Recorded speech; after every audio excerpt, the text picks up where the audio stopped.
Hear about it right now. What is your theory? Well, if you watch the commodity markets, now you see cocoa is going crazy and orange juice is going crazy and all the soft good commodities are going crazy. In the meantime, the most American grown crops, corn, wheat, and soybeans, continue to be under pressure and can't seem to rally. It is my opinion. I knew that Bill Gates was a big buyer of farmland because, of course, he who controls the food controls everything because it's more important than money.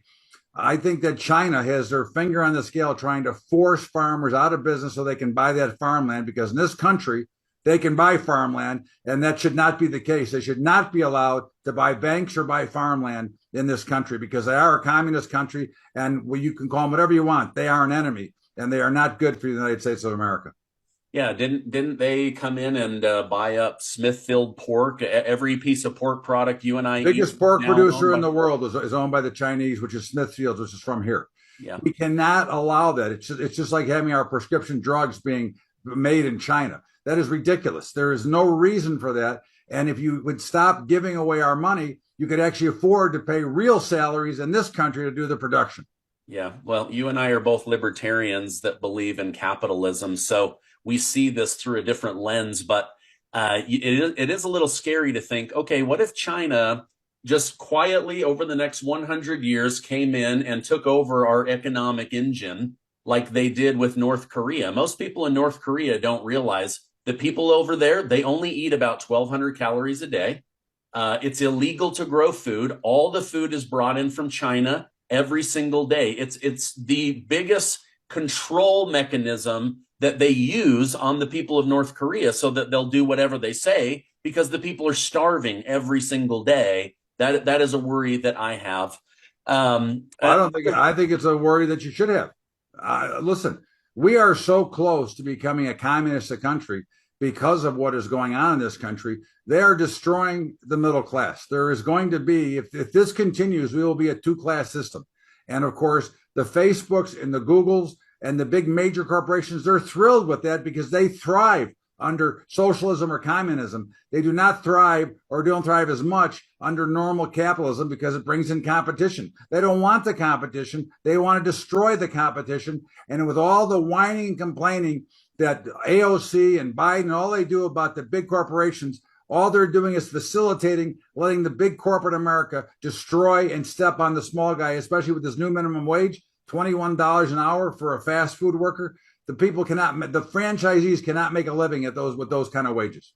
yeah, I saw that just went into effect in California. The Biden administration is spending $1 trillion every 100 days. Is this why Jerome Powell can't get inflation under control? Or is this why the US economy seems to be artificially doing well despite everything being so expensive to buy? Well, it's again, it's an interesting fact, and they spend way too much money. Inflation is out of control because people are spending out of control. Assuming the rate cut is coming, which again, I would argue to say that there's not going to be rate cuts, there's going to be rate hikes because based on the numbers and the formula, there is no way they can cut rates here.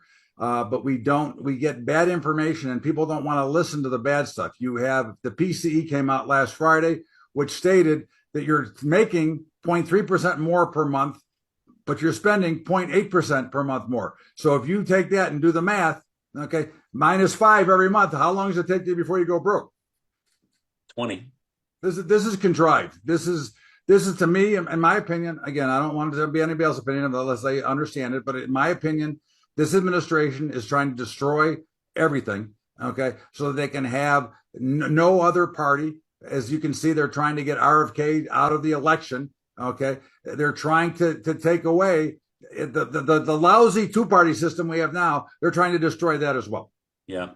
Okay, so you're saying rate hikes because I was going to ask you some of the biggest names on Wall Street are openly admitting we don't know if a rate decrease is coming or if they're just giving the perception that one is coming. But you're saying you think it might actually go higher? I think the rates I have to go higher. I think here's the problem, Stephen. First of all, if you would let the free markets work, okay, they would tell you what the right rate should be. Now, if you go to these peer-to-peer lenders like Prosper or Cabbage or any of the other ones, their interest rates are around 12 or 13%. Okay, and they're getting plenty of business.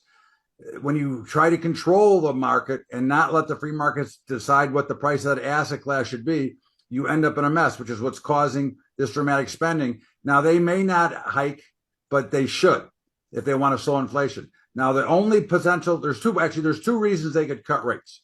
Okay. Number one, politically. Okay. If they cut rates in August or September, they're doing it for politics. Okay. The other reason they would potentially cut rates is if they see the economy tanking, and because they'll know ahead of time. I believe, as you know, that the banks are in big trouble and that they're over leveraged. If they see that coming down the line faster, they could cut rates because of that. But a rate cut now from where we are and what's going on would signal disaster, not good news. Interesting. Okay. Yesterday, Transportation Secretary Pete Buttigieg was mocking the American people for not getting on board with electric cars, even though they're significantly more expensive. Why do you think they are pushing so hard to get people out of gas-powered cars, even though they can't afford them? And the electric grid system we have now can't even handle a 5 or 10% increase in the amount of electric cars on the system. It's just another way of control. In my opinion, it's garbage. It is BS.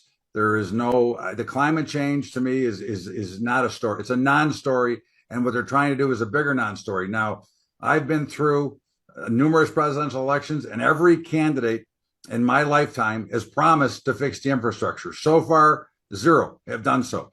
We cannot handle the more electric cars, let alone that the electric car companies are finding out that their product is not so good and it's subpar to the market, which is why most of them are busted out right now. There are very few companies left that can make those cars, and the ones that make it don't do a very good job, other than Tesla. Yeah, well, Ford just announced, hey, this is going to bankrupt us. We're moving back to gas-powered cars, and Biden keeps saying, no, you're not. No, Biden is, we have in this country, without affecting the environment by drilling and going into the natural habitats that they don't want us to go into, there's a 300-year supply at current usage of oil in this country. Okay. Why we're still buying from Saudi Arabia, who knows? Okay. These are the issues at hand that show you that this administration is trying to wipe out the capitalistic system that we live under. Yeah.